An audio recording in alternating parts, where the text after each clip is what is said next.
Welcome to On the Edge with JP Devine from Central Maine Sunday.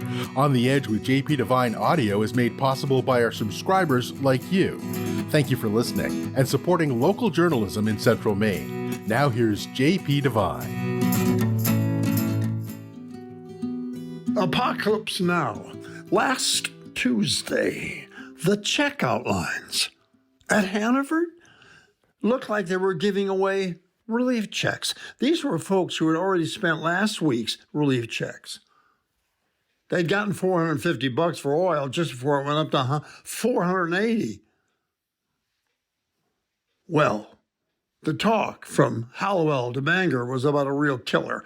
Did we already have one of those? No, said Joe, my Waterville barber. This one is a climate change nor'easter. A really big one. You better go home and get ready. Ready? I said, I don't do ready. I got a guy who does ready. Yes, it was coming and we were ready. Well, I was ready. She was just sitting in her big chair, finishing a book and starting another, while I was doing real guy stuff, like loading flash lights and plugging in cell phones and stuff. We had just first met in a major New York snowstorm years ago when I had been dating ballerinas, girl acrobats, and Iraqi waitresses. I thought Maine was a boat someone blew up in Cuba before Michael Corleone took it over. I didn't even know where a place called Maine was. I didn't even know what a puffer was back then. 65 years ago, what nor'easter meant, I learned fast. I have many puffers and survived many, many nor'easters and a hell of an ice storm. I was this very night getting ready for the apocalypse now of nor'easters.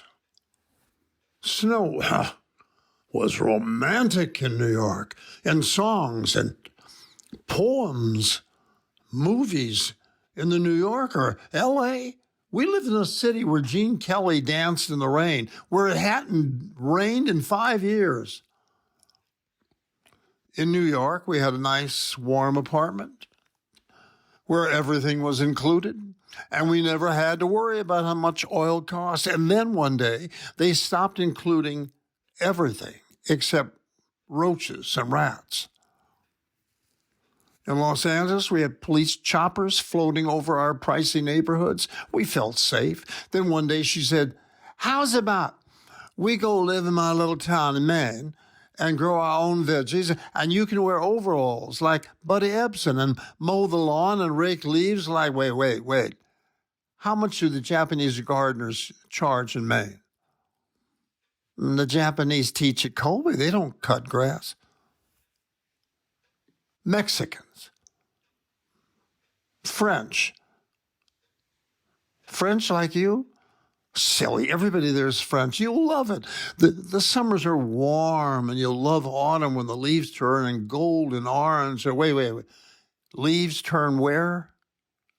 Of course, they have real trees there. No palms. It's Maine. It's New England, it's lobster and boats and birds, and they have people who shovel the snow away from your front door and mailbox. Snow. Like in Ice Station Zebra? Of course. It's New England. You'll love Christmas in Waterville. People come and sing in front of your house. And people put up real trees. Real trees?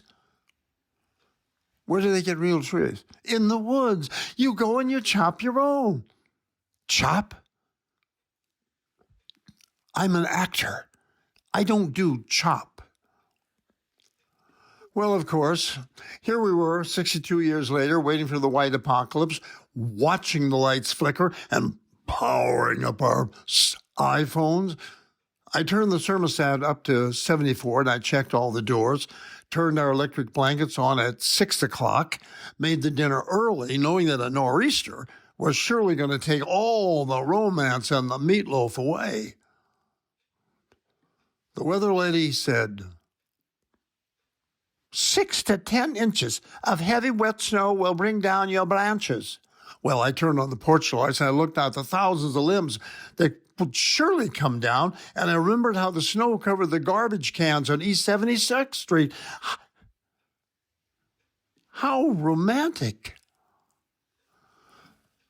Cut to this apocalypse storm. We're ready. Isn't it still romantic? Thanks for listening to On the Edge with JP Devine. On the Edge with JP Devine audio is made possible by our subscribers like you. Thank you for supporting local journalism in Central Maine.